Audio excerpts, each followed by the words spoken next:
زبور 100 جب ہم 19 کو پڑھتے ہیں تیرا کلام، اس کے 105 میں کیا لکھا؟ تیرا کلام میرے قدموں کے لیے چراغ اور راہ کے لیے روشنی ہے۔ اور متی 4:4 میں کیا لکھا ہے؟ آدمی صرف روٹی ہی سے جیتا نہ رہے گا بلکہ ہر ایک بات وہ جو خدا کے منہ سے نکلتی ہے۔ میں نے تیرے کلام کو اپنے دل میں رکھ لیا تاکہ تیرے خلاف گناہ نہ کروں۔ اور عبرانیوں 4:12 میں کیا لکھا ہے؟ اس کا کلام ہر دو دھاری تلوار سے زیادہ تیز ہے، جو بند اور گودے کو جدا کر کے گزر جاتا ہے اور دل کے خیالوں اور ارادوں کو جانچتا ہے۔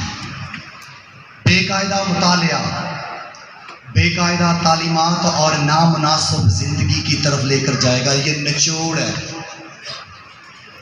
نیمبو دیکھنے بڑے سونے لگتے، جدوں دا نچوڑ نکلدا نا تے تاثیر تے ذائقہ تے مزہ ادوں ہی ملدا، دیکھن والےاں نوں کوئی مزہ نہیں ملدا۔